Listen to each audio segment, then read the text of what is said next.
Ready to go? Okay. Before I do that, I cannot start the meeting without making a comment about that magnificent sky as we were all coming to the meeting. Did you see that? Did it just like excite you and give you all kinds of energy? It was just amazing. Yeah, it was just like, okay, we got to talk about this. So as long as you experienced it and it filled your soul, and it's going to move us on to lots of work here tonight. So I will call the meeting to order at 7:05. And if you are a guest this evening, will you please stand? Any guests here tonight? Excellent. Thank you so much for coming. Very good. Wow. Every meeting lately, we have some new people who are stopping in and hopefully becoming members. And we have one elected tonight, and that is Barbara Schulman. Now, I will caution you that you only have one more year when she's going to be in the audience as an elected, and her term as school board is finished in just 1 year. So just to give you a heads up about that. Now, announcement for those of you that are new to us, make sure when you leave tonight, you look around, and if you see any papers, will you please collect them, and we will recycle those. We like to leave the room as we find it. Be good guests here. Okay, now this is important for any of our guests. I think the rest of you know this by now, that this is not a public forum, but is a limited forum where access is restricted to club members and their guests to conduct business. And please remember that any pictures that are taken this evening may become public. Now, before we do the Pledge of Allegiance, Barbara's here as an elected, but often we have Susie Schwartz. And the reason that I want to pause here is I got a text message this week. I was off in Canada doing Thanksgiving and all of that, and Susie wanted to find a t-shirt for Yes on 50. So of course we send them to our great fundraising team, but the reason she wanted the t-shirt, her 100-year-old mother was going to No Kings in San Diego and wanted to be appropriately dressed. So lest I caution you, and that would be all of us, when you think, I don't know if I want to do that, just realize this 100-year-old woman is going out to the No Kings rally. That was amazing. All right, Barbara, will you please lead us in the pledge this evening? Right there, do not doubt us.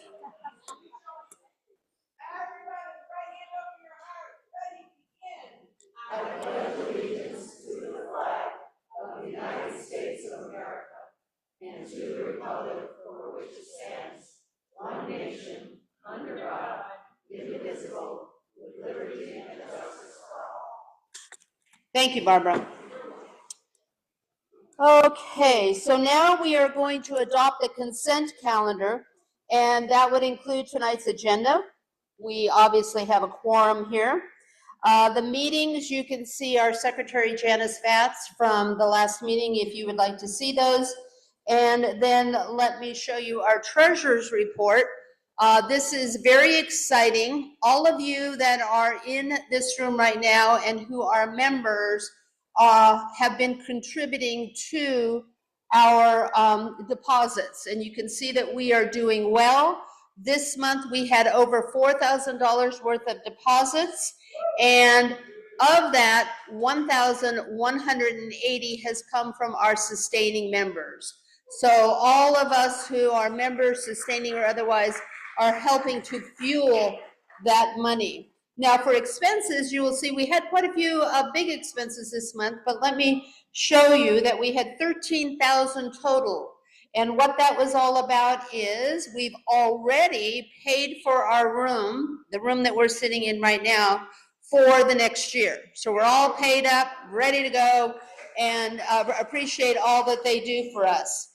And then the other thing is $600 worth of insurance. So we as a club have insurance should anything happen. We are covered. We need to make sure that we do that. And then last meeting, you voted to donate $2,500 to Mike Levin's campaign. So I think that was the first of our donations to campaigns, and that will be heating up, especially after we win the yes on Prop 30. We'll switch to candidates.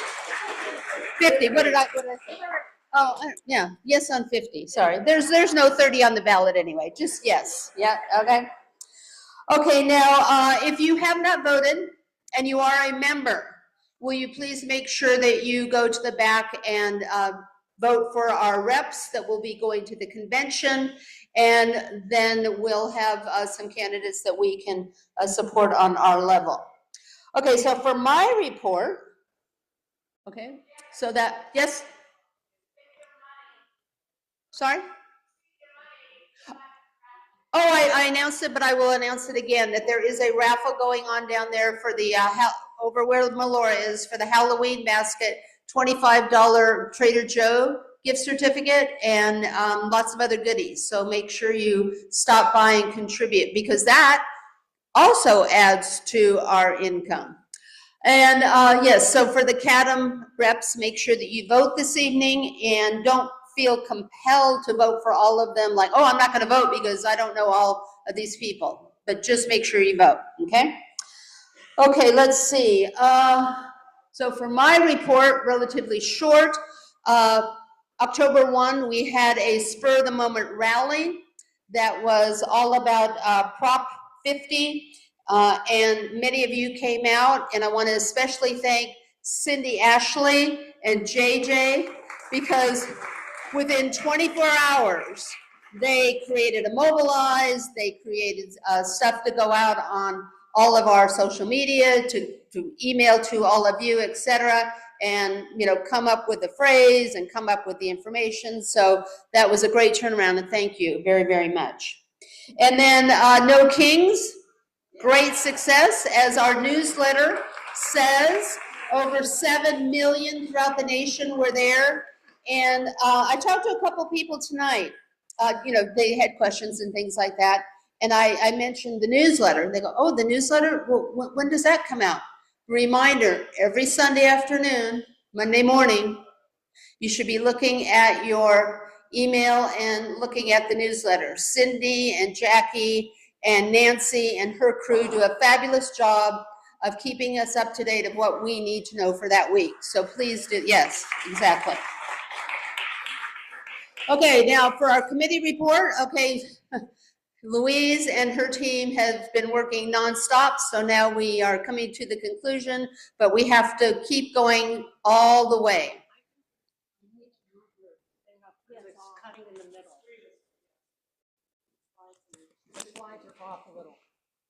Okay. Okay. So it's on your computer. Just slide it up. Oh, here, why don't you get talking and I'll do that. Okay. I don't need this. I don't need this to. Okay, so first of all, I would like to know if there's anybody in the audience who has been making phone calls for Prop 50. Has anybody been making phone calls for Prop 50? 1 or 2 people. It is in the newsletter. If you want to work from home and make phone calls, it's very productive and easy to do. Okay, so how many of you have actually walked door to door? Stand up. Okay, these people are getting it done. And I think there are people in here who've gone well over 100 doors.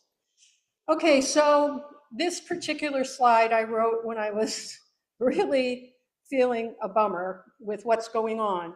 If we do nothing, our governor said, God help us if we do nothing and Prop 50 doesn't pass. Children in Africa will die for lack of food and medicine the US is no longer supplying. Research on cancer and other major health problems will be shut down. It's already happening.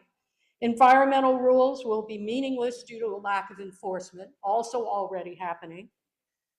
History taught in our schools will be whitewashed. MAGA Republicans will continue to be the majority in Congress. But if you do nothing, we can tell our friends and family that we were very busy and probably could not have made a difference.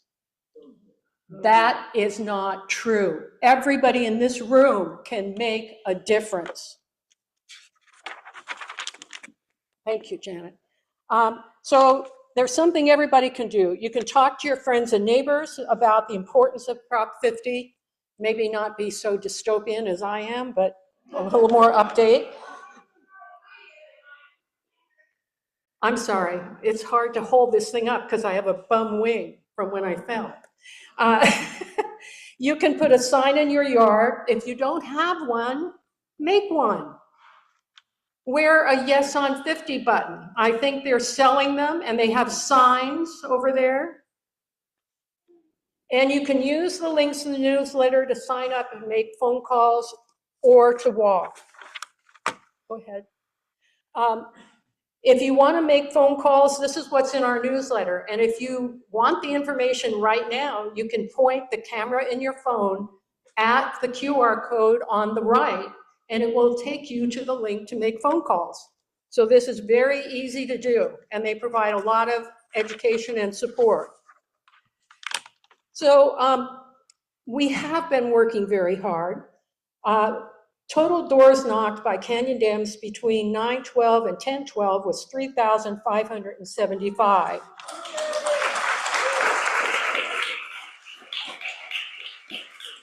However, we ordered 17,000 door hangers.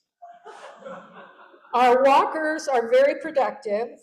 Our canvassers got 71% yes when they talked to someone, and canvassers in the rest of the county only got 68%.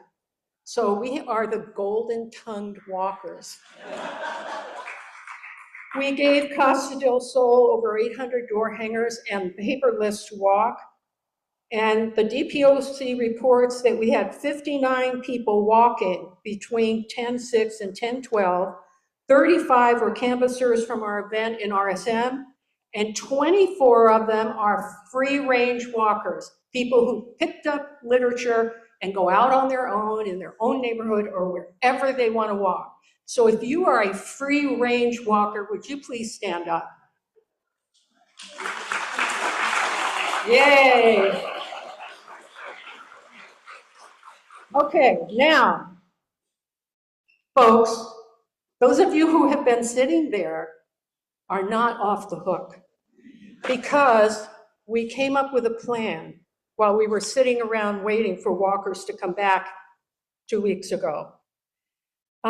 We made packets of 25 door hangers. I have 100 of them in that box. It will only take a couple hours of your time to get those door hangers on doors. And we're going to make it so easy, anybody can do it. We can reach 2,500 doors by what you agree to do tonight. You can just put them on neighbors' doors. You don't have to talk to them. You don't have to know anything about them. You just hang the door hanger on the door. That's the least effective thing you can do of the other options. But if it gets it on the door and nobody else is going to go there, it's 100% better than nothing, okay? Or you can use the PDI app on your phone to just talk to Democrats and no party preference vote, or just leave them on their doors. You don't even have to talk to them. And we have people here tonight who have these blue tags on that says help with PDI, and at the end of the meeting, wave your hand, Jenny. Okay, everybody with a blue tag can help you get on PDI, okay? And it's real easy to do. You step out of your front door, you turn PDI on, and it starts giving you doors to hang door hangers on. And you don't have to talk to a soul, okay? Or if you want to do more than that, and you want to walk, knock on the door and talk to people, Jenny can set you up with that as well. So there's everybody who leaves this place tonight needs to take at least a packet of 25. If you can do more than 25, we have enough to share, okay? So are you gonna be one of the people who says, I was too busy and it probably wouldn't make a difference? My question to you is, are you gonna make a difference? We're at the end now, and we can't depend on anybody else to fix this. We have to fix it ourselves. Thank you very much.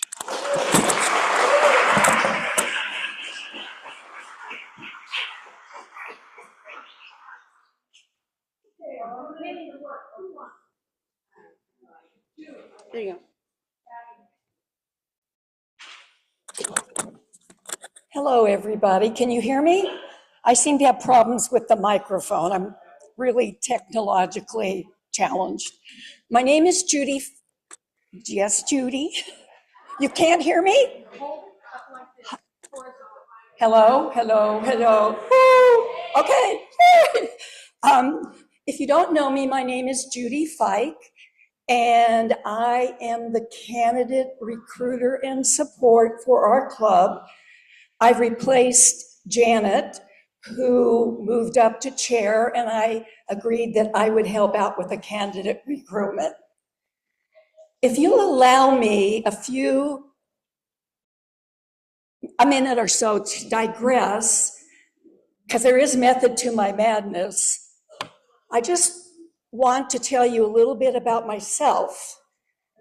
I grew up in an activist family. I was blessed to have a mother who was influenced by her Episcopalian and Methodist forebears that we needed to take care of one another.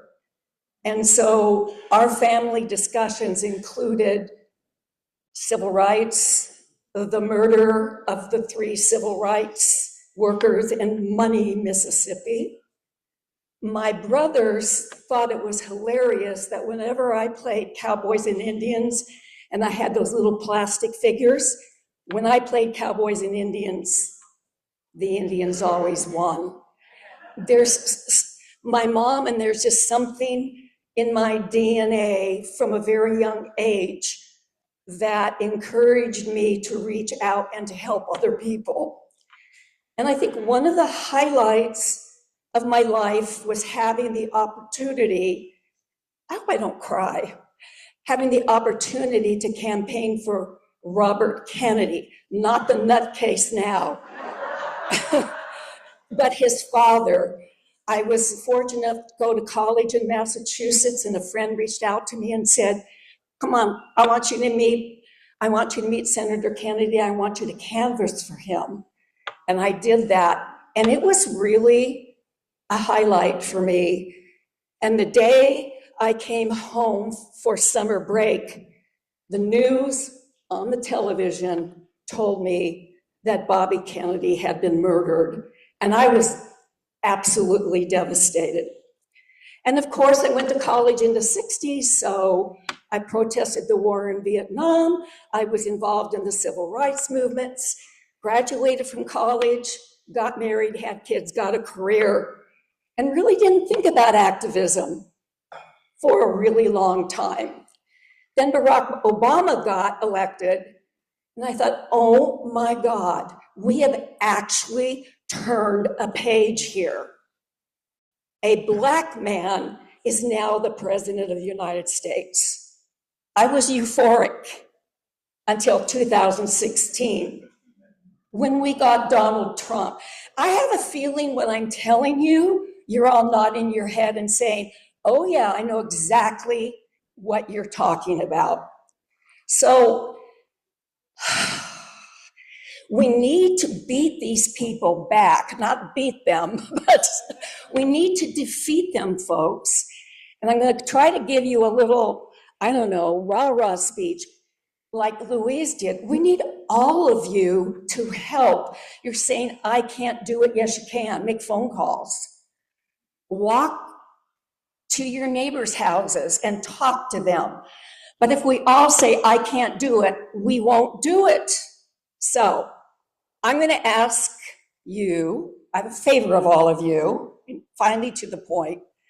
As a candidate recruiter, we are looking for good people to run, and primarily the city council offices. So if you know somebody who's talked about running for city council, if you're interested in running for city council, you can get a hold of me, and it's pretty easy to remember. Oh, no, I'm ahead.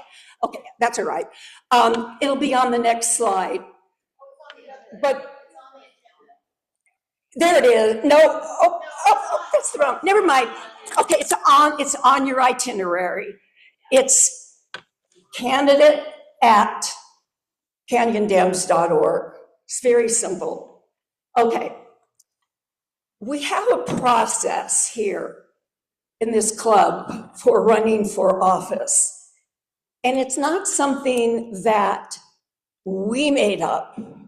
We are a charter club. And because we're a charter club, that means we have to follow certain rules set out by the California Democratic Party and the Orange County Democratic Party.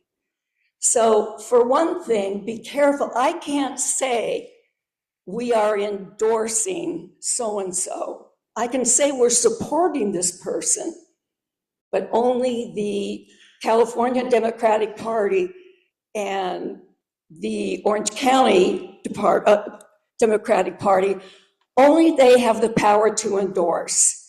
So once they endorse candidates, then we are obligated to support those people. Now, as far as the local candidates are concerned, we support candidates. And how do we do that? Well, we can't run a campaign for you. We don't have the bandwidth for that. What we can do is help you get started in your campaign. I can tell you, this person is the person you want to talk to. Have you considered doing this? We also have seed money for potential candidates. And so we can help to get you started.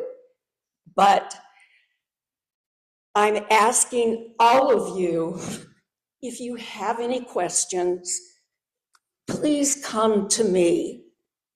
We're already having situations where people are saying, well, Judy said this. No, I didn't. I didn't say that. And this is where we get the ugly part of campaigning. It's really important that our club come across as organized and truthful. And if we have individuals going off on their own and contacting candidates, then we're not sending out a unified message. So, in review, if you're interested in running, please, please, please. We have some interested parties in Mission Viejo, but they're kind of, I'm going to look into it, I'm going to think about it. And we possibly have some candidates in Lake Forest and RSM. We don't have any candidates in Laguna Hills. Where are you people? Come on. We need to get candidates elected to local offices. So that's all I have to say. Thank you very much that you're here. Thank you for your interest. I'm so happy that I'm tired. I'm tired of this fight that I thought was over, but we have to keep fighting and don't give up. Thank you.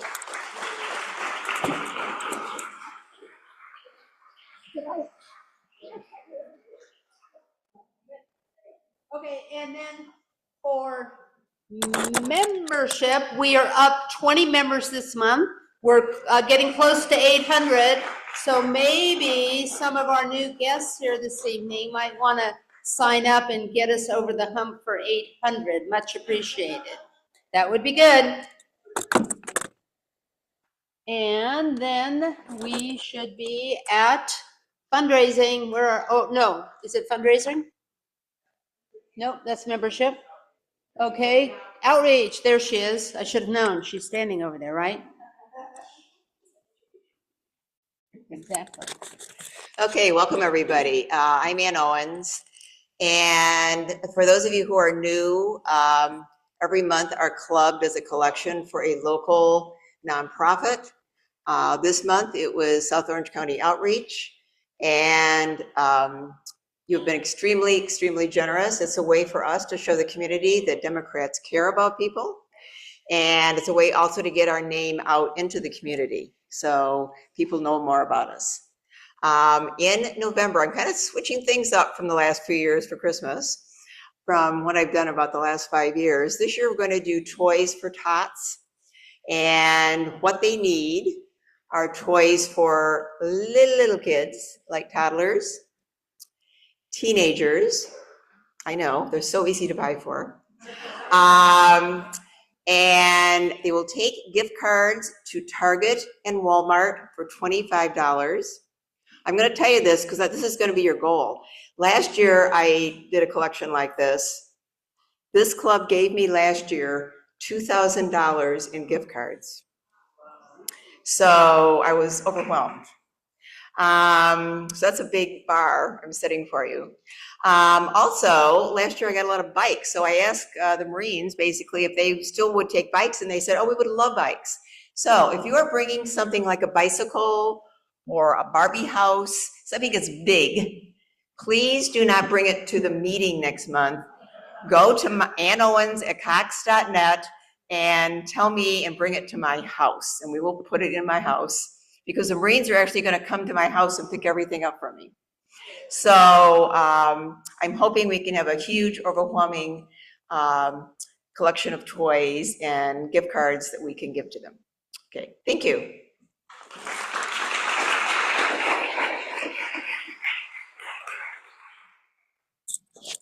Hello, Canyon Dems and friends.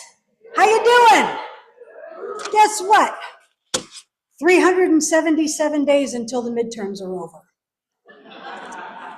It's not as long a time as you think. It's going to happen really, really fast. Did everybody have a chance to get their tickets for their drawing?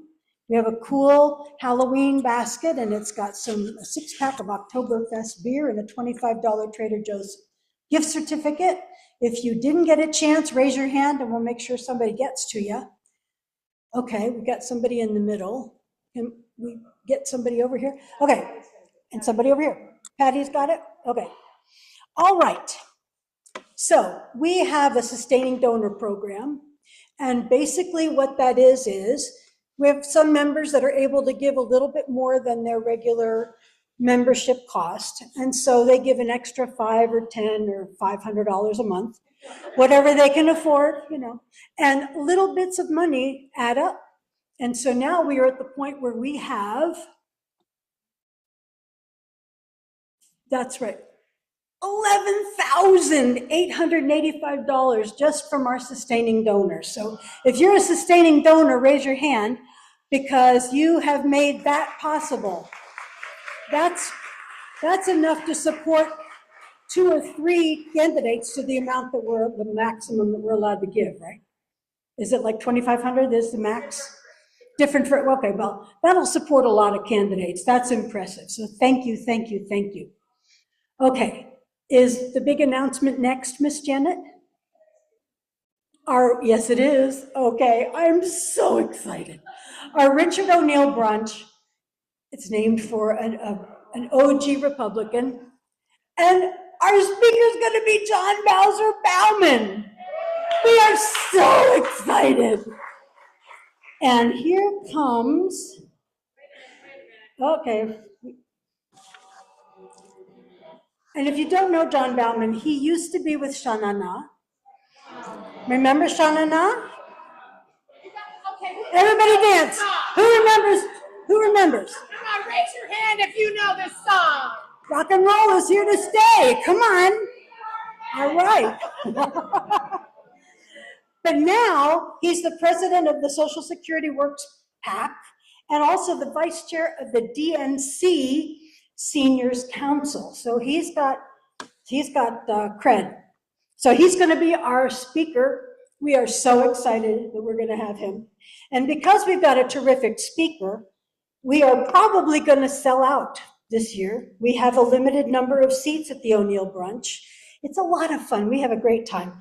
But because we have a whole lot more people now who are members than we've had before, you might want to think about getting your tickets early, because the last possible day to buy a ticket will be December 5th, no exceptions. Unless we sell out early, then we're done. So that's the deal. If you want to come and see Bowser, you got to get your tickets early. They go on sale tomorrow, so you'll be able to find them on our website. We are also going to have our sponsorship levels. And so the first level will be $100 for a snowflake, and you get one ticket to the brunch for that. Second level is $250, a snowball, and you get 2 tickets. For $500, you'll be a blizzard and get 4 tickets. And for $1,000 to buy a table, you'll be an avalanche. So pick the level that you want to do, and then single tickets will be $80 for members. The price is $85 a person, but because members get a discount, it'll be $80 for our members. And we need, thank you to everybody who's bringing wine. We are so excited. We have our wine wall, and that's a really good help for. Can use some more wine. Yeah, we can always use more wine. We may have some after the meeting, you don't know, not from our donations. And also gift cards and experiences and any kinds of stuff that you might think we would be able to use for our baskets for our opportunities and our silent auction items. And our hoedown. We were going to have it this month, and we decided that yes, on Prop 50 was ever so much more important than a hoedown. So we moved it to March 14th. So put that on your calendars, because we'll be doing that. And that'll be here at the Murray Center. We got new merch. And actually, our merch maven, Patty, brought our stuff to the rally on Saturday and sold almost $2,000 worth of stuff. She's amazing. Everybody give Patty a hand, because she's a freaking amazing. And now we will do the drawing. We need the ticket. Oh, that's right. She's got a little spiel. The rosé again. Okay. You know, we guys on our team like to have a lot of fun. We are looking for a few good volunteers. We are putting together a new little committee. It's called the Fun Squad, and we're asking these people to sign up to help us occasionally at events. If you sign up, you don't have to do every event. If you can't make one, we'll put you at the bottom of the list. We don't want to have like 10 people show up if we only need 3, because we don't want people standing around. So we're going to try to maintain this list and give the opportunity. So if it's something you might want to do once in a while, like say you're not required to do everything, then sign up. And the best part is, have a little happy hour at my house for those people doing it. And that's going to be on Wednesday, the 12th of November, 5 to 7. If you're interested in doing this, please come back to me at tonight when the meeting's over, and I'll have you sign up, and I'll get your email and contact, and I will send you the information to come to the meeting. Even if you maybe cannot come to the meeting that night, we would still like you to sign up, and on the next day or so after, I'll put together a little blip about what we're going to do and how we're going to do it, and I'll send it out so everybody's included. So we have a lot of fun, and if you want to help out once in a while, and we have fun working hard too, please sign up, and you'll be a big help to us, because we're growing so big now, we need a little help. So thank you all very much. And there'll be wine. Okay. Let me go get the Okay. They're still selling a few tickets, so we can do it at the end. I don't want to waste time, so why don't you go ahead and do the next thing, and then we can do it later. We can go back to this. Just remind me so that. Yeah. And the voting squad is counting the ballots right now. So if you still have a ballot, there are about 10 ballots outstanding. So if you will just wave it in the air, we've got Mike and JJ, and that looks like good. And then we'll be hoping to announce tonight. It's tedious job tallying, but I think it's going to work. Oh, you're ready? Okay, so they're ready to announce the winner of the basket. And then keep your ballots in the air, and this will be perfect. So you know, we dumped everything in here so we can mix them up really good. So Good job. all right, here we go. So this is for our Halloween basket, and everyone get your tickets. Here we go. Ready? The lucky winner is 065303. It's blue. It's blue. Yay! We have a winner. Thank you. You don't have to sit with it in your lap, so just come in. Thank you. Okay, so no report from communications, but I do want to remind you that these are all of the platforms that we're on. So please keep checking those and stay updated. We have many, many ways for you to stay in the loop. Actually, there's no report from our newsletter writers. These are people who work within the community at the grassroots. So Cindy works in RSM, Andy works in Lake Forest. Let's see, Kristen, where are you? She works in Lake Forest. No, she works in Mission Viejo, sorry. And then Francine is working in Laguna Hills, and we need someone for the unincorporated. So the advantage of that is the news that these individual people send out has to do what's going on there. And it engages you, and if there's something that you need to know about, then it helps you on your very local level. Now, for example, this month or last month, Andy had some success at the Lake Forest City Council where she had requested a fire mitigation update from the Southern California Edison. And the minute we say fire around here, right, it's like, yeah. And so that is going to happen. And those are the things that these people do when going to the city council. You know, sometimes nothing goes on, and then sometimes a lot goes on, but every little bit of action works, and every little bit of action matters. Okay, so now JJ, he's got a lot going on tonight. He's helping us with the elections, and then he has some news about a new activity for our Canyon Young Dems. Oh, we do? Okay. Oh, okay, go on, finish. All right. So unfortunately, Gamecraft Brewing closed. That's where we had our monthly happy hours, but there are other places to drink beer in the district. So, so what we're doing actually is our next happy hour is Thursday of next week, October 30th. But we're taking the opportunity of the fact that there was a change in venue to do something a little bit different. And we're actually getting together to do some phone banking for Yes on Prop 50. So it's going to be a wine and phone banking night at a home. So do we have the QR code is in the... So the QR code is on the agenda. So if you're interested in participating, all are welcome. So if you guys would like to join, just make sure that you RSVP, because we just have to keep track of how many people are coming to make sure that we have enough space. But that's what we're doing next week. So Yes on Prop 50. Okay, which is a good reminder, is we have the information on the PowerPoints, but it's all on your piece of paper as well. So when you walk out, anything that was up here and probably more is on the agenda. So please take that with you for emails, for QR codes, for dates, all of that. And then we do have another elected in the House. Raise your hand, Cynthia. And some of you know her as our fighter for democracy on the Mission Viejo City Council. She is the lone Dem, and it's a tough, tough job out there. And we want to thank you very much for doing that.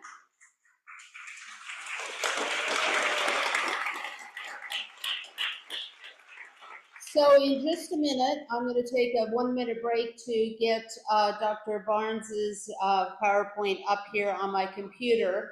And in the interim, you can look and see on your agenda and up here the speakers who are going to be here in the next couple of months. We've got Victor Valadares, we have Robert Page, and we have Mary Thomas Valens. So if you'll indulge me for just a minute, I'll get that up for Dr. Barnes and tell you a little bit about it. Some of you might know.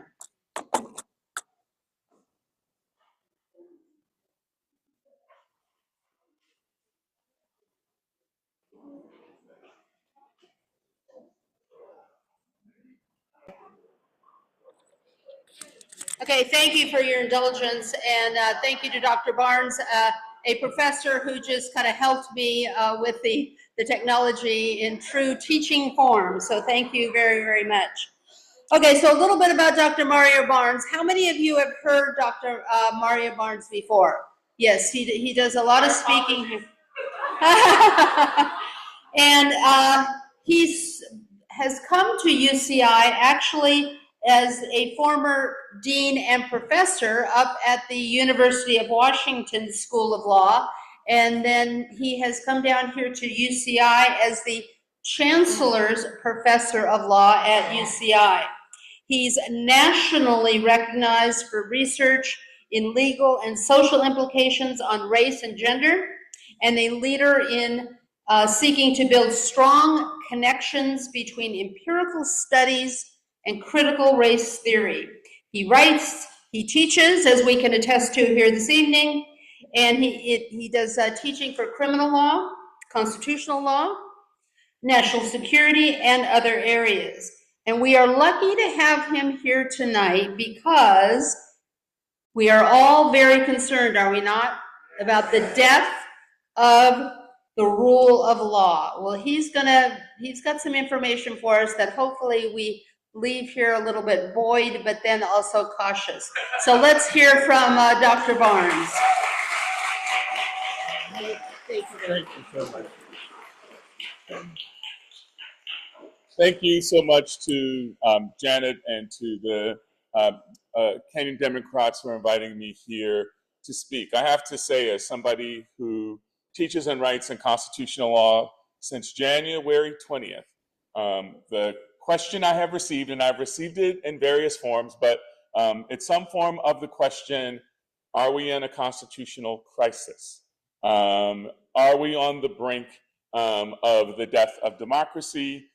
Do we have a government that has decided that the rule of law, which is a premise that this nation is founded upon, is no longer something that they are bound by? And so this presentation is built off a presentation I gave to our entering 1L students this year because the administration at UCI was concerned that law students were coming in with a foreboding sense of hopelessness, a sense that there had been drastic changes in our government recently that did not look like anything they were familiar with in their lifetime, and that suggested to them that perhaps the careers they were preparing for, students who wanted to be able to make a difference, but subject to rules, to laws, to constitutional doctrine, were fearing that there was a changing of the tide. And so I gave this presentation not to be a bomb or a salve, but actually to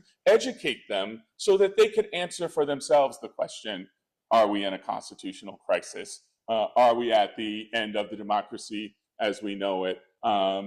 What will we need to know to figure out whether the administration, in fact, has lost respect for the rule of law? So, okay, so just to probably go back one. Okay, so before I start talking about the rule of law, we need a little primer. So the weird thing is, I always call this a primer, but my students never fail to go, what? But this is a basic primer on the structure of government in the United States as laid out by the Constitution, right? So, and all this means is one of the wonderful innovations of our constitutional democracy is that it was built on a premise of shared power between the various structures of our government, which we loosely refer to as Congress or the legislative, the president or the executive, and the judiciary. And the whole point of our Constitution is it creates both assignments of power and then types of redundancy between those entities so that what? No one entity becomes too powerful and that all three entities remain accountable to at least two other structures. One, state governments, and most importantly, people. So the primer goes like this. The power of Congress is articulated in the Constitution in two spaces. Article 1, which gives the individualized power of Congress, and then what we call the Reconstruction Amendments, 13th, 14th, and 15th, post the Civil War, designed actually to give Congress the power to enforce the new amendments to the Constitution. The president's power is articulated in Article 2. One of the great innovations and now probably problems with our Constitution is that there is a very small amount of language in Article 2. What the president is actually endowed with the power to do is very little. He basically is required to faithfully execute the law, and then he has some role in appointing officials in terms of consular officials and also in appointing executives and administrators. But most of what he is supposed to do is run an executive department, which is supposed to be tied to filling out or taking care to execute the executive and legislative will of the country. But there's not a lot of language defining how he or she is to do that, which means there aren't a lot of limits or prohibitions on executive power. And we're constantly trying to figure out where lines are and defining when a president may or may not do something. And lots of what we get in terms of rule of law claims are about the president is not able or not allowed to do that. And mostly when people say that, what they mean is, we have not seen a president do that before. Well, this president is very interested in doing many things you've never seen before. It does not mean, however, that they are necessarily violations of the rule of law. And part of what I want my students to be able to do is figure out the difference. So finally, the judiciary, easy. Article 3 endows the federal judiciary with the power to review essentially all federal law, and the role of the courts in separation of powers matters is supposed to be a bit of a referee or arbiter between disputes of the other branches, right? Between all of the other branches, the executive and the legislature, the federal and the state governments and the people. The court, I teach famously the Marbury versus Madison case as the first case in constitutional law. It's the first case I learned. It's the first case I teach. And in it, Mr. Chief Justice Marshall says that it is the domain of the court to say what law is. Now, that doesn't say that anywhere in the Constitution, but he proclaimed it. And since then, part of what we understand that the court can do is to attempt to negotiate, using constitutional language, the roles of the various branches, including an ability to review executive action and an ability to review legislative action, even though the Constitution doesn't include language that says the court can. And then finally, remember before there was the United States, we had a loose amalgam of sovereigns that were joined by an agreement that did not work very well because everybody essentially had the power to do what they wanted. And so what happened is the beauty of the Constitution is both that it created a federal or unified government, but it did not end entirely the sovereignty of what we call the several states. And actually in the Constitution, what we see is the 10th and 11th Amendment preserve some arc of power for the state, right? The 10th Amendment basically says any power that is not ceded to the federal government remains with the states. And then the 11th Amendment gives states the power to have sovereign immunity in a way in which at least individual states still have a pretty broad power to prevent themselves from being sued and subjected to certain types of civil action. And then finally, it's the last one, but many people would suggest the most important part of this whole structure is us. We the people, which is the starting phrase of the preamble of the Constitution. Now, note that we were not provided for in the first several articles of the Constitution. It's not until we get to the Bill of Rights, which are the first 9 amendments, that we see that the Constitution specifically speaks to a number of important rights and privileges which will be protected from government intrusion. Now, we are a negative liberty constitution. And what that means is the rights protected in the Bill of Rights means the government shall not, in many instances, encroach upon our rights. It does not require the government to give us the capacity to fulfill or carry out our rights. They are not required to create the means for us to exercise our rights. That's what you do here. That is what your service is, to empower people with the ability to exercise their vital rights. What the government is supposed to do is not encroach upon your rights unless they have a really, really good reason and they're doing it in a really, really narrow fashion. So this is the basic structure which gives life to this concept of the rule of law. There's a global definition, and then there's a much more specific kind of what we call a normative definition when people think of rule of law. So the broadest definition of rule of law is not about a specific statute or regulation.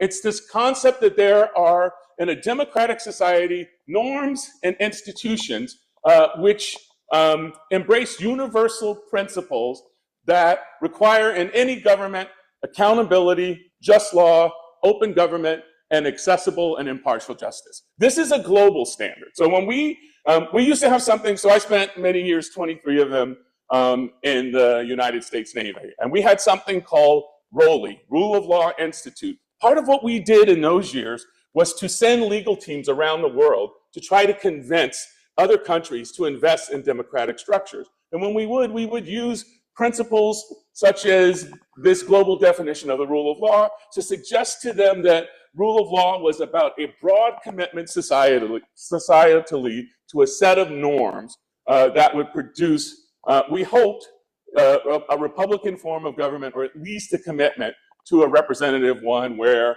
the government respected as legitimately limits on its own power. Now that's the broad and kind of that international understanding of rule of law. In the United States, when we say rule of law, we mean something much more basic. When we talk about rule of law here, what we are asking is everyone held accountable to be subject to the law? And when we say everyone, we already know we are. Goodness knows, we are always subject to law. When we say is everybody being held accountable, we mean our structures, including our lawmakers, the executive, the legislature, is everyone captured by being held accountable to law, even when the law would limit their power or otherwise is inconsistent with their wishes. In other words, in our society, even where Congress and the president have agendas, goals, political sort of visions, it should be limited by our existing understanding of what our statutes, our Constitution, and our commitments under treaties provide for. So the basic notion is everybody's got to follow the law. The most common complaint under the rule of law is that some, usually the executive, is not doing something that is required either by a statute or according to a court order. And we mostly talk about executive action in this space, mostly because it is the office of the executive and the president that is the most nimble of our sort of the tripart union of our government, right? The Congress is slow moving, the courts are responsive. It is the executive who's often a first mover. And so often when people are alleging a rule of law violation, the claim is basically the president or an agency head is doing something that we don't like and we believe is not lawful. The most common form of that complaint goes something like this. The language of the Constitution requires the US president to faithfully execute the laws of the United States, and I believe whatever they're doing now is not consistent with that faithful execution. That is the basic ubiquitous claim. The Constitution says you uphold the law, you are not doing that. Where does the law come from? The Constitution, federal statutes, and ratified treaties. Those things are not suggestions. They are not mere puffery. They have the ability and should be understood as limiting the power of the executive like they limit the power of everyone else. Now, what I try to teach my students is, even though that is the ubiquitous claim, what we have to understand is the only things that are technically and actually rule of law involve situations where there is constitutional or legislative text which gives us no space for interpretation in what the options are for the president. Which is to say, constitutional language and statutory language, by their very nature, are often open to interpretation. And if there is any space of interpretation, presidents will mostly claim what you think about that language is wrong, what I think about that language is right. I am faithfully executing, you just don't understand it to be that way. I'm right, you're wrong, go away. So what happens? Well, here's what normally happens, and I am here to tell you, this is the part that hasn't completely fallen away yet. The president often does something which the pushback or challenge is, it is not our historical understanding that that is something that you're allowed to do, and what it mostly produces is a lawsuit. And typically what happens is you take it to usually a federal court, and we get 3 levels of review. A district court will pronounce whether something is consistent with the rule of law. It will go to an appellate court, and then ultimately our Supreme Court will tell us yes or no. But the truth is, what we call the first move, the president deciding to do something which we might think is inconsistent with prior statute, constitutional text, or a treaty, the first move in and of itself does not produce a violation of the rule of law unless you have a court order which says, we have previously interpreted this text and what you're doing now is not allowed.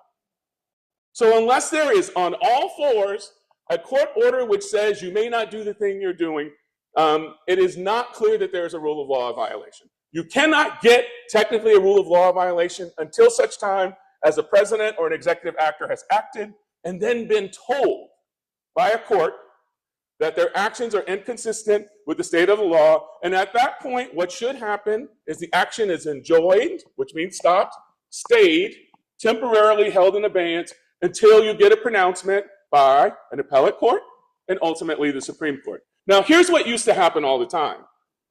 District courts make a ruling, the federal government then goes to the appellate court, makes a ruling, and then finally, if the federal government is still unhappy, it will go to the Supreme Court.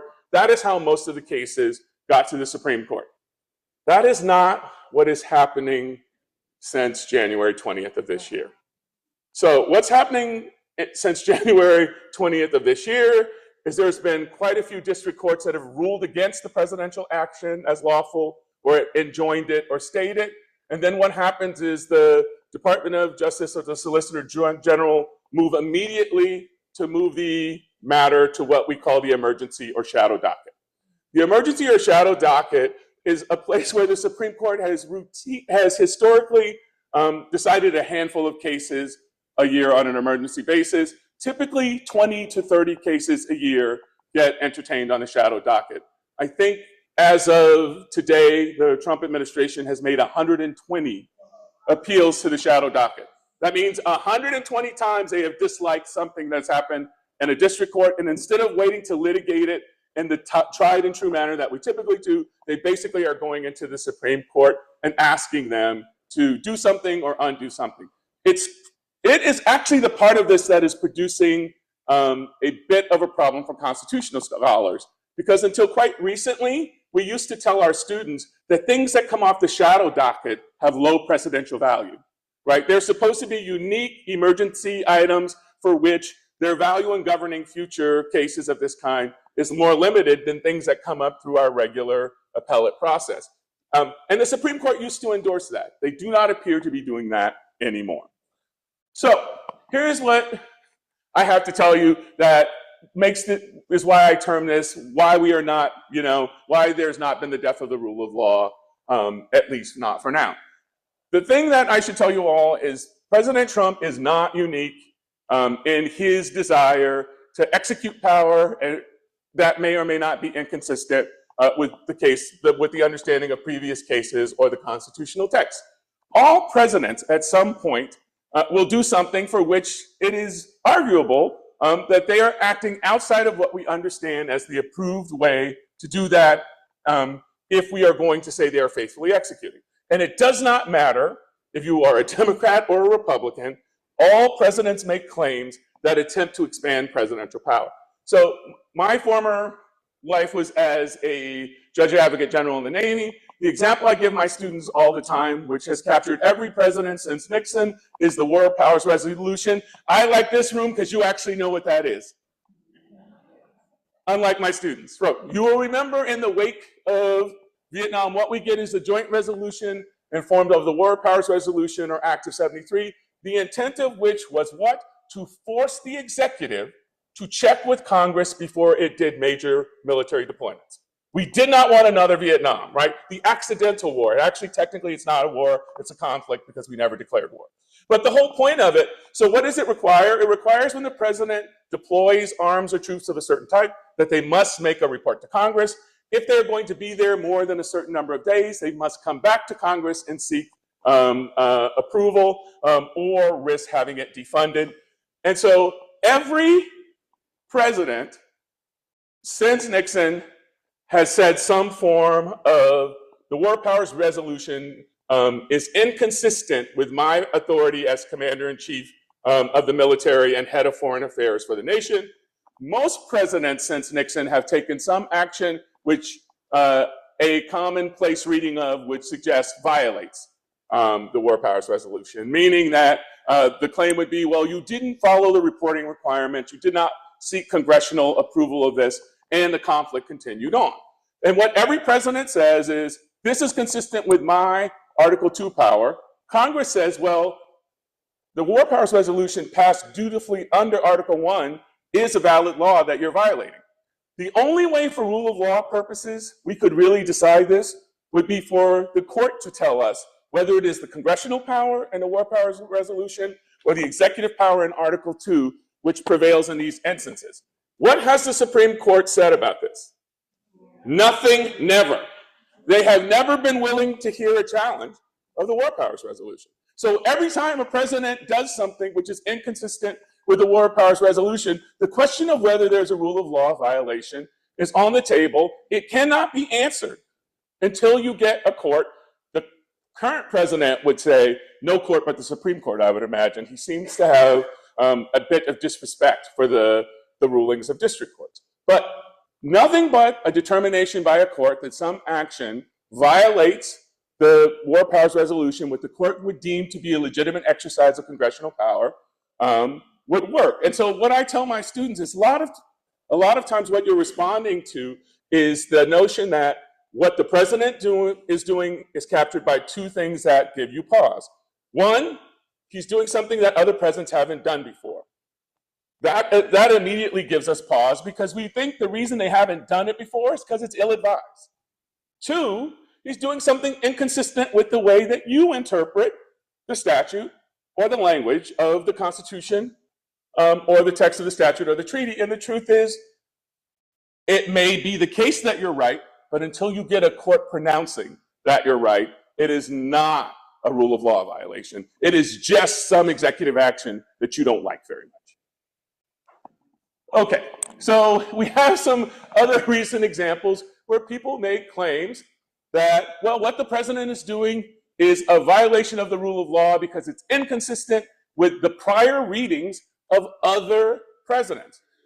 I am sorry to tell you that the prior readings of statutes of other presidents and their way in which they interpreted things with their administration is not binding on future administrations.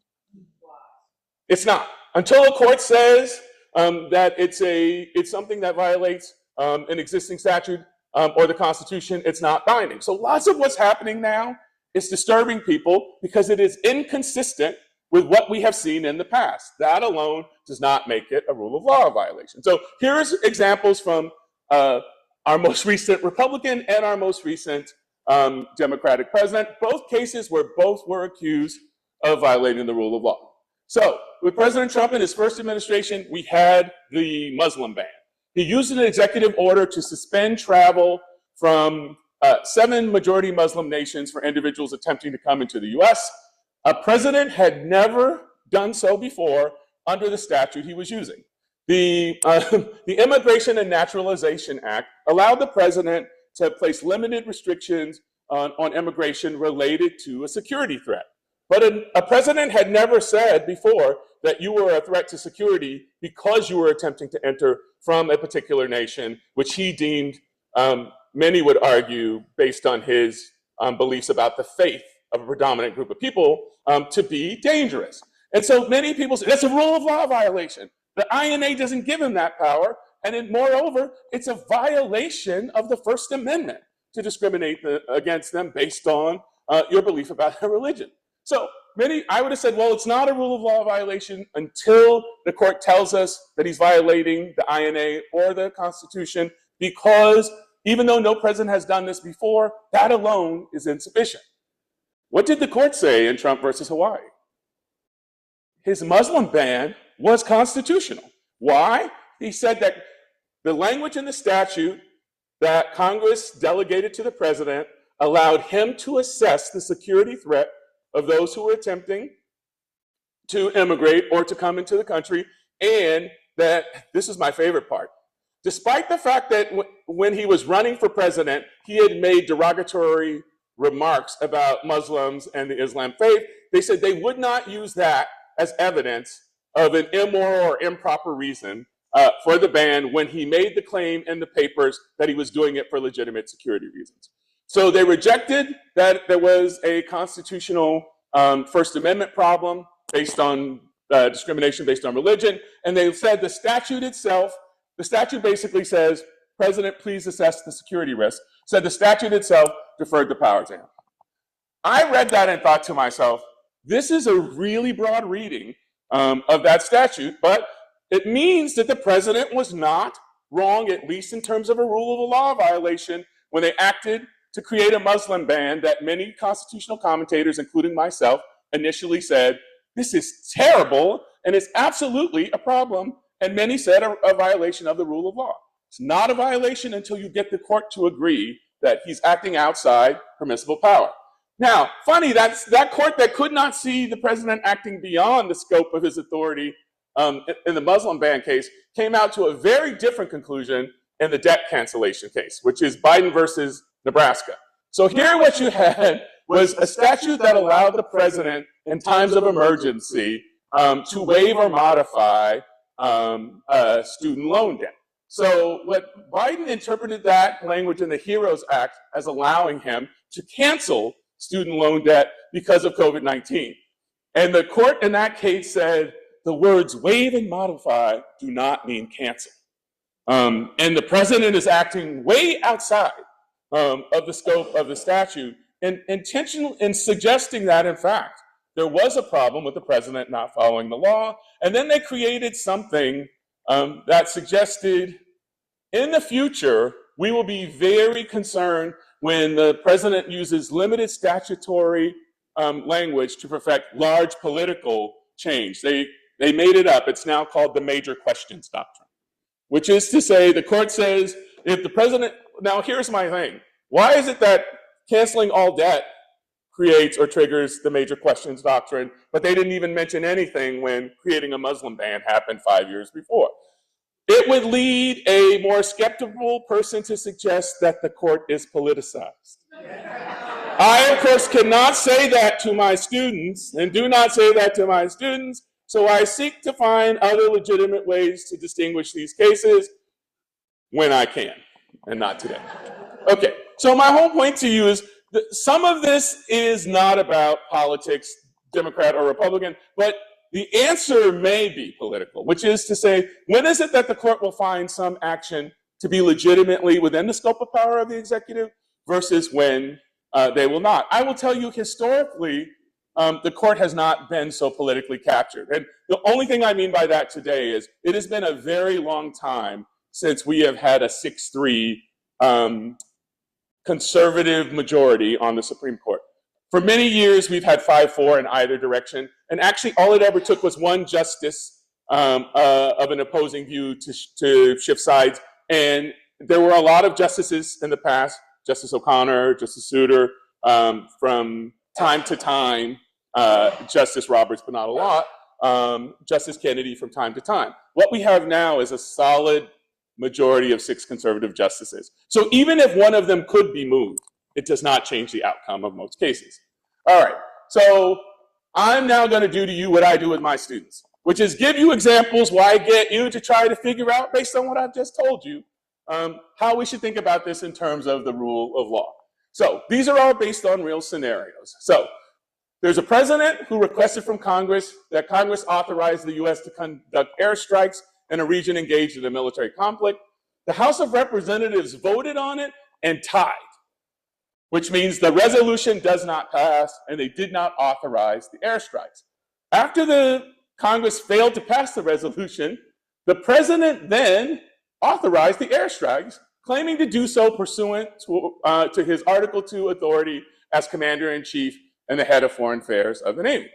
So he asked Congress to approve it. He got no approval. The strikes went forward. Anyway, is there a violation of the rule of law? Why not? The Congress didn't give him the power to do it.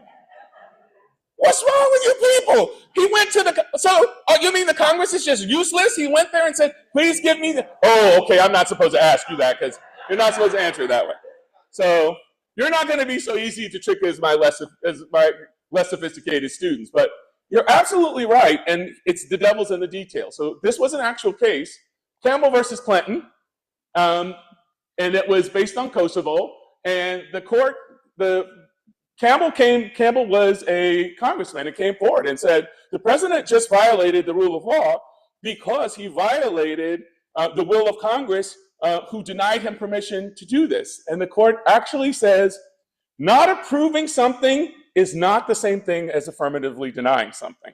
So what you did was fail to authorize his strikes. Had you actually passed a resolution that said the president may not, strike in Kosovo, and then the president disobeyed it, that would be a violation of the rule of law. Him merely moving forward where you failed to approve it was not a violation. And then the court, he tries to appeal this further, it gets kicked on standing. Basically, the court says as a congressperson, he cannot prove that the president's actions injured him. But ultimately, think about that. The president says to himself first, I probably need, under the War Powers Resolution, to get permission for these strikes. He then is told, you have no answer because they tied. The new thought is, I have this power already. If you had the power already, why did you ever go to Congress in the first place? I guarantee you the current president is not asking them anything. Because he thinks he is all powerful. So it's like, oh, I don't need that. But the whole point is to get you into the mindset of how the court thinks about this, right? The claim was there's no rule of law violation because there was no affirmative denial of the authority to the president. All right, I try to mix it up, Republican and Democrat, so let's have another one. So here we have the US has a law that prohibits federal authorities from engaging in warrantless surveillance of US persons.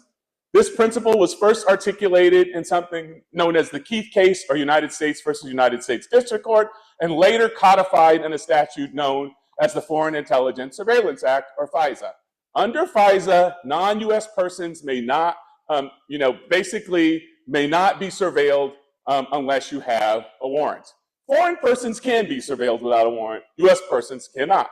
So, post 9/11, the US president secretly authorized federal agents to conduct the terrorism surveillance program, including warrantless surveillance of US persons. So remember, the Keith case, district court says you can't do it. FISA, still a legitimate statute, says the president cannot do it. Did the TSP involve a rule of law violation where the president is failing to faithfully execute the Constitution? Yes. So, I might agree with you if you ask me. Here's what happened in court. Maybe, and here's why, we don't know why. So the lawyers for President Bush said that he was justified in issuing the warrantless surveillance because in the authorization to use military force post 9/11, Congress gave him the authority to carry out, to do anything he needed to do to carry out the mission against those responsible for 9/11. Most people would tell you that cannot include the power to violate an existing federal statute. But he says, but if you read FISA, FISA says that this power can be limited by further or additional statutes. The problem is the AUMF doesn't say anything about FISA and doesn't say anything about amending it. But here's the real problem. I think if a court had actually had to answer this on what we call the merits, I don't know how they would have found that his action was anything but a violation of the rule of law. But here's where this gets funny, or ironic funny, not haha funny. The case actually gets put out of court on standing, meaning, so the people who sued were people who believed they were being subjected to warrantless wiretapping. They probably were. The problem is the court did not have the power to order the government to turn over the secured findings as to who was being surveilled. And so here's what the judge said in the case. The fact that you cannot prove that you were one of the people actually being surveilled means you do not have standing to challenge this law. So they kicked the case out because the people could not prove they were being subject to the TSP because the government wasn't being required to turn over the classified documents. I'm sorry, it is what happened. And then the president said, you know what? I don't need that tool anymore. I'm just going to get rid of the TSP. So he discontinued the program. Just so you know, the original district court said it is insane that you would do this and then not turn over the documents. Based on my understanding that these are just the type of people who would be surveilled, I am going to find standing. That was the district court. The Court of Appeal threw it out and says you cannot sue.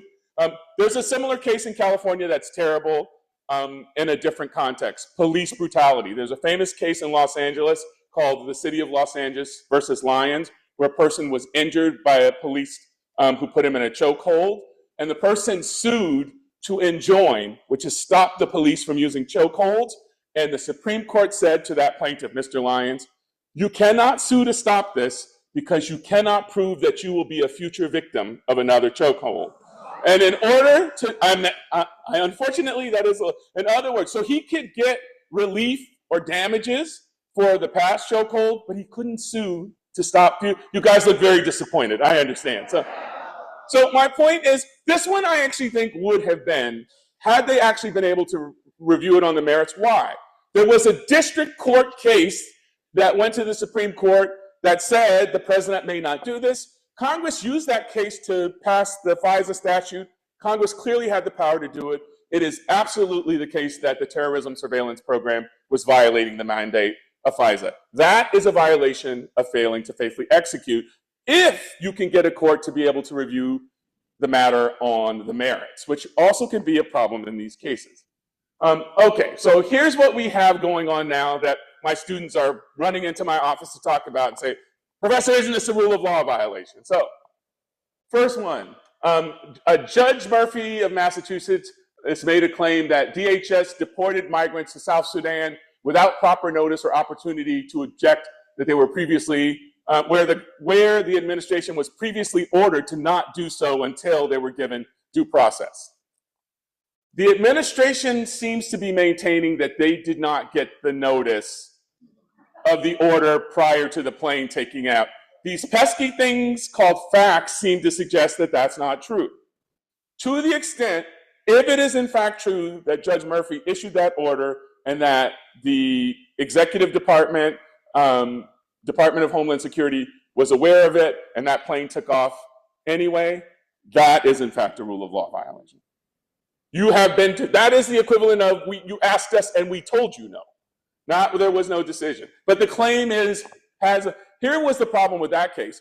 Even though it is pretty clear the judge believed that they violated the judge's order, he said he had no power to force them to necessarily return the individuals, even though they were being held in a third-party nation and I think in prisons. So, you know, he's basically saying my power was the power to prevent it. He claimed to not have the power to order it returned.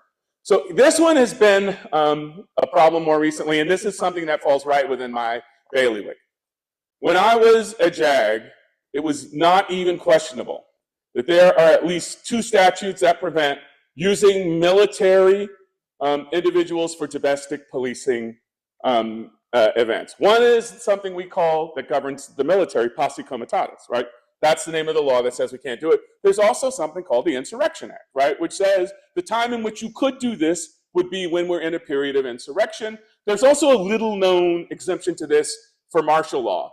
One of the few times in the country we ever actually had military policing for domestic purpose was during Reconstruction. Why? Because in many cases in the South, there were no functioning courts or police. So de facto, the post-war state of the South during the Civil War was an exception. But right now, you should really only have military troops involved in any sort of domestic policing if there is some sort of attack on the United States or insurrection. So this has involved cases in California. There are now additional cases in Oregon and Illinois. All of these district courts have so far said it does not appear that the president's deployment of those troops is consistent with the existing state of the law. Now, what the administration is claiming is that the National Guard and troops they are deploying are not there for domestic policing purposes. They are there to protect federal buildings and to protect ICE and its property and its people in the execution of their duties. I will also tell you we have never seen the National Guard politicized in this way because most uses historically of National Guard forces require or have always been historically understood to require the state to request them. Which is to say he's deploying troops to places where the governor has not asked for it, which actually is seen of a bit of an encroachment on that sovereignty I mentioned to you still existed for the several states. So my sense is, when does this move from its current state to the shadow docket? Because we now have 3 jurisdictions, and I'm assuming the president is going to want an answer. Some of you may be familiar with Erwin Chemerinsky, the former dean of the UCI Law School, is now the dean at Berkeley, a very good friend of mine. We've written articles together. I was with him on a panel a couple of weeks ago, and I said to him, Dean Chemerinsky, where is the line that the court will draw where it says enough in terms of actions that appear to most of us to be violative of the plain language of statutes or the Constitution? And he said something shocking, which is he's like, I am not sure there is such a line. And then I'm like, well, then we do have a crisis of a constitutional order. We then have suggested there is no law to follow. But we will see. I'm assuming this will go on the shadow docket, and we will get an answer to it. We also have this was answered in a problematic way, but we've had these cases involving ICE actions. One, ICE summarily removing the temporary protected status for immigrants. The court basically said that's okay. They removed the lower court order. You also saw in California recently, we had a lower court district judge that stayed the ICE raids. The court, without a court opinion, lifted the stay. We have 2 opinions. Justice Sotomayor saying this basically is victimizing people based on race and national origin. And then you had another Justice, Kavanaugh, who said, well, what information would ICE use besides whether you look Mexican or speak Spanish or at a bus stop or a car wash? There's actually an older case called Brignone Ponce, which is about Border Patrol and appearance. And that case said, and this is why this is a problem, that case said you should not use appearance alone as a way to determine who should be stopped for fear of violating immigration statutes. But I will say the fact that the conservative majority overturned it without a majority opinion, and Kavanaugh was willing to put out there what I think many people find a quite disturbing interpretation, means we should not hold a lot of hope out if this ends up going up to the court. It seems to be that the court's going to allow racial profiling within the immigration context. Now, to be fair, it's not terribly different from what they allow in the policing context, because there's a case called Wren versus US, which says if the police cannot be held accountable for racially profiling someone if, in fact, the person was engaged in some underlying criminal offense, however small. So in other words, if I stop your car because you're a black man driving the car, but you are also going 2 miles over the speed limit, it's a good stop. Sorry to tell you, that's the law. Okay, so fine. Oh, that's wrong. Okay, last one. All right, here's the last one, and maybe, I actually think maybe this is the line. I'm hopeful this is the line. So in the last term, we had the Trump versus Casa case, which is the birthright citizenship case. but it was only brought up for the procedural question of the nationwide injunction. The court overruled the use of nationwide injunctions. This makes no sense to me, mostly because why should your rights on this question be different in California than they are in, like, Florida or Texas? But okay, so it's now back on they fast-tracked it back on the shadow docket on the substantive question. Right now, the US Constitution says you have citizenship in the United States if you are born in the United States, and it has one sentence after there talking about jurisdictional limits, which has never been thought to be anything that could be used to limit the earlier passage that says we have birthright citizenship. We, in fact, have to have had birthright citizenship. Why? That language is in the Constitution because of the Dred Scott case, which said that slaves and freed slaves were not citizens of the United States. We fought a whole freaking war for the right to say that slaves and the children of slaves were now United States citizens. And Trump actually weirdly knows this because he gave a press conference when he says, this isn't about illegal immigrants. That language is about slave babies. That is what he said. That language does not say it is limited to slave babies. That language says if you are born within the United States, you have citizenship. There is also an older case from the 1800s called Che Peng. And Che Peng was a case where the government alleged that babies born in the United States to Chinese permanent residents would not be citizens. In that case, the Supreme Court held that the status of the parents did not control the birthright of the children. The administration's current thinking is, but in Che Peng, those parents were, at least they had some temporary residency status. And the law as it's written now in his executive order, it's really aimed for people who are undocumented. Most legal theorists think that status shouldn't make a difference because the language of the Constitution is not about the status of the parents. The language of the Constitution is about whether you are born here or not. And so we will see. I think maybe that's where the line is. But that will be back in front of the court this term, and we'll learn if that's where the line is. I will say this. If we do away with birthright citizenship as we know it, which is to say, if we make a determination that there are now ways in which by executive order, the president can summarily change what we understand to be a constitutional precedent, I worry for both the specific outcome and the more general understanding of the balance of power between the executive and the people, because the Constitution is there for the protection of the people. So we'll see what happens. So I hope I have made you incredibly enthusiastic about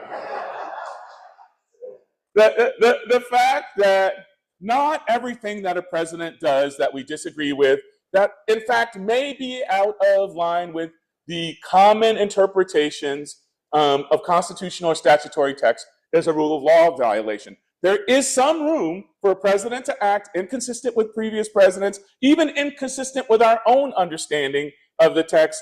And the only time that becomes a rule of law violation is where you get a court order saying, we have interpreted this, this is what it means, these are the limits on what you can do.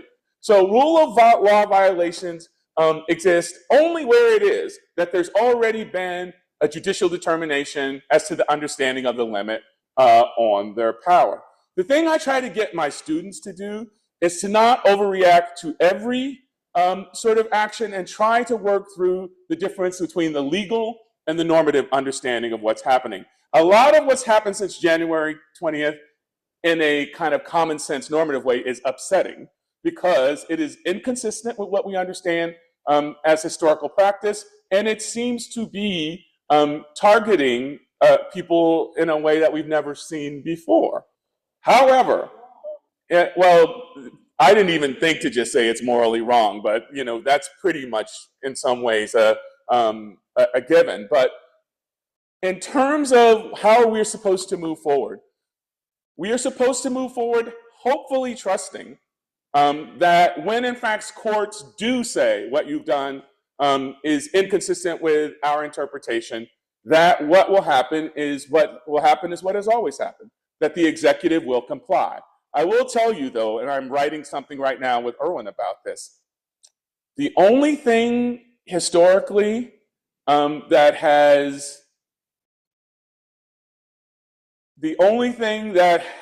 ensured that a president does not commit rule of law violations after a court has made a pronouncement is voluntary compliance. It's just, it has never been an issue before. Every time in history before where a president has been told you cannot do something, they've accepted it. We will see whether this is the first time we get a difference. Now, it's not always true in terms of governors, by the way. Quite famously, during the civil rights movement, there are governors who refused to integrate their schools, and that's actually one of the legitimate times when National Guard troops were sent in to force a court order. But we have never seen that at the level. We have literally never seen a president be told, you cannot do something, it violates the law, and then choose to ignore it. They have always, including President Bush, he saw the writing on the wall with the TSP and discontinued it. But if we get to the point where a court says you can't do it, and then the president ignores it, we really will be in a constitutional crisis. Thanks.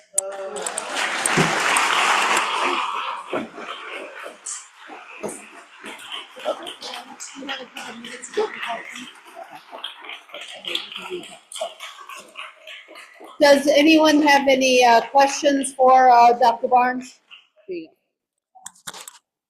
So assuming there's a violation that occurred and Trump ignores it, he's already been granted immunity. Another terrible case I didn't talk about. So this is the parade of horribles Justice O'Connor talked about in U.S. v. Trump, which is in terms of a criminal response, if he's disobeying within the scope of his duties as president, he would be immune from prosecution for it. Now, here's what a constitutional scholar would say. But he's not immune from impeachment. The problem is that really doesn't stick with him. But yes, the answer to it would be, it's not going to be a criminal prosecution. It's going to have to be an impeachment, because that case has made pretty clear that executive things he does within the scope of his authority as the executive are not going to be subject to criminal prosecution. Anybody back here have a question? Usually people in the back don't get much time. Okay, well, back to the front I go. Okay, I tried. Okay, Gary, what do you have? What's your question? I think this is a sharp one here, so be ready. Okay. If a court rules that the president violated the rule of law, Congress and the House especially has the power of the purse to make sure taxpayer monies can't be used to do it again, correct? Yes. What if Johnson never reconvenes the House? So there is a process for that too, right? So the problem is there's language set out in the Constitution that sets the terms for Congress, including when it's supposed to reconvene and when it goes on recess. And so while the president is largely immune, the Speaker of the House is not immune should there be a suit claiming that he's violating the Constitution, right? If what you're doing is failing to comply with the constitutional requirement on when Congress is required to be in session. And there have been cases that have litigated the requirements of congressional sessions, mostly as a function of dictating presidential power for recess appointments, right? But if the court will say that's something that is justiciable, which means the court has the power to review. Okay, and I want to thank the two previous questioners. Questions only, no narratives, right? No That was fair. anecdotes. I know was they a did a good job. They presupposition. did a really good job. No, they did. They asked the question. I was going to ask about the due process that doesn't appear to be happening for the Oh, boy. people being disappeared. Okay, so here's the thing, just so you know, 14th Amendment has three important protective clauses. Only two of them anybody know about. So the Due Process Clause, which says before the government disturbs your life, liberty, or your life, liberty, or property, they must give you due process of the law. The Equal Protection Clause says we are entitled to equal protection of the laws. And then there's a third clause that is privileges or immunities clause, which is basically that the character of your state citizenship cannot vary from state to state, or rights and privileges for your state. So due process clause is supposed to be followed. It's actually the order that Judge Murphy, what he said was absenting or disappearing people is a violation because why? You are disturbing them in their life, liberty, and of those, liberty is the one, right? Liberty or property. Liberty can have two meanings. Liberty can be your actual freedom. Liberty can also be those things that apply to rights we call fundamental, right? So when they say a liberty interest, here it's really their actual freedom. And before you can take me and disappear me or move me, I get basic due process. Basic due process requires two things. I get notice of what I'm being charged with or what's going on. I get a hearing. At the hearing, I'm allowed to allege you can't do this. Now, let me say this. One of the things that happened that actually was a good thing during the war on terror is we started off picking up people, holding them in places because we were afraid of terrorism. The court was actually at its finest moment in a set of cases post 9/11 where they said, even if there's a true threat of terrorism, you cannot do away with due process. The Hamdi case. You must give people notice and a hearing and allow them to explain why they're not an unlawful enemy combatant. If we can give you notice and a hearing to tell us why you're not a terrorist, we can give you notice and hearing around your status as someone who may or may not be in the country unlawfully. The problem is that they're being judge and jury because they're saying the basis for the absenting them is a determination that they belong to gangs and terrorist organizations. Well, on what basis are you making that decision? Due process ensures that you're not making mistakes when you do that, as has been the case with several people, right? They've basically been accused of being members of gangs and other terrorist networks. They've been moved, and it's pretty clear from some of the evidence that there's not strong support for those claims, and if you got basic due process, it would be okay. There is a problem. The actual INA, the Immigration and Nationalization Act, basically says there is a basic right to due process for people who are subject to immigration processing. So I'm wondering why the immigration isn't up, why the courts aren't upholding the sort of statutory component from the INA on that. Okay, one more question, and then Dr. Barnes will let him go. He's been here a very long time. And before that, I want to make sure that we give him a big round of applause after our question. And just a reminder that all of these folks that come to speak to us, completely voluntary. We are blessed to have these kind of speakers of this quality that give up their entire evening after teaching all day to come and teach us. It's just amazing, isn't it? Okay, one more question.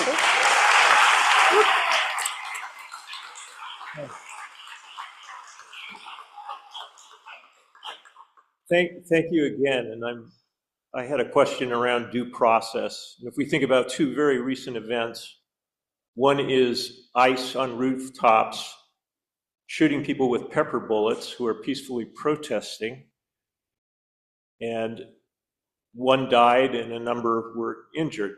The other is off the coast of Venezuela or wherever. We're in international waters. Oh, okay. And we're blowing up boats that may have fentanyl, or they may be, going to visit somebody on another island. Okay, now you've opened a can of worms. Okay, so I'll simply say with regard those ICE cases are basically really not those are use of force cases, right? Where when our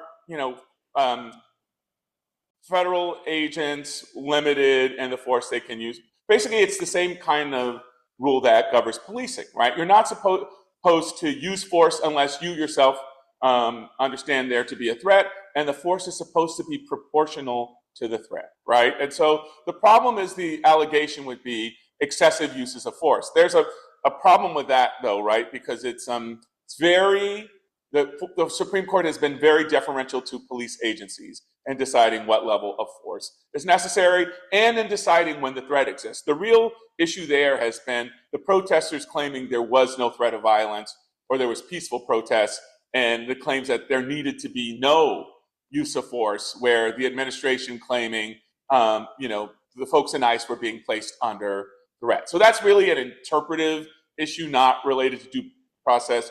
it's related to use of force. And now I have to say something really funny. The Venezuelan issue is also related to use of force, but not in the domestic policing context, but something I did quite a bit in my former life, which is international armed conflict and use of force. So one of my jobs was that I was a Navy lawyer for what is essentially Southern Command, which is used to be the geographical commander-in-chief that has the waters off South America and the Caribbean.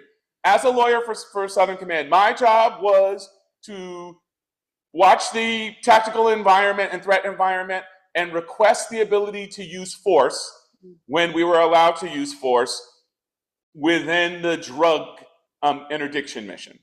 And how that works is, because of posse comitatus, U.S. Navy vessels are not allowed to do policing, even in international waters, if it is for a domestic law enforcement purpose. But that is why all of the ships that deploy to that part of the world carry something called law enforcement detachments, which are manned by Coast Guard folks. And the Coast Guard folks are supposed to board, they call VBS, visit, board, search and seizure. They're supposed to visit, board, search and seizure to determine if people are running drugs. And then here's what you're supposed to do. Arrest them and turn them over to the nation that is closest in terms of the domestic waters that are closest to the place when they've been interdicted. I worked for that organization for 3 years, and only one time was there ever a use of force after a confirmed drug runner sped away from the Coast Guard and was shooting at them. And we actually had to call up to the National Command Authority. You first call and say, we request permission for warning shots, right, to slow them. And then if they don't, you even have to request permission for what we call disabling shots. The whole doctrine says the military is supposed to not take the lead. It's the Coast Guard. The whole doctrine says we are trying to interdict it and not use force as if it is a military operation. Because the use of force for military operations is supposed to be very different and subject to rules of engagement. Those people in those boats are not the military of a foreign government. So I would normally say, in my humble opinion as a former JAG who advised admirals and lawyers in this case, that this seems problematic. But I will say instead, the fact that the admiral responsible for carrying out these orders resigned last week, because he could not reconcile the orders he was given for using force in that way with his understanding of the existing rule of law, tells us what we need to know. But it's a very, my sense is either we will see a lot of that in the near term if we continue to have orders that appear to violate our historical understandings, or at some point there will be enough pushback where perhaps even the administration will be more thoughtful about it. What I have seen in and around the waters of Venezuela, I would imagine we will be subjected to claims of violating international law. The problem is we won't subject ourselves to the jurisdiction of any court that's allowed to hear the case, but we have been previously and we will be again. This does not look like anything. And I used to do that particular job. That does not look like anything that historically we have done. The amount of force, using force at all rather than interdicting and arresting, and it seems to be targeting boats from a particular nation, right? Not drugs more generally. So this one is very problematic, but it's very hard to see where we would get a case in our domestic courts that raises, because you need somebody who is injured by it to be able to come to court to argue whether the president has the power to do it. So yes, we have another situation, but I'm going to let you guys go. Thank you, Dr. Barnes, very much. Much appreciated.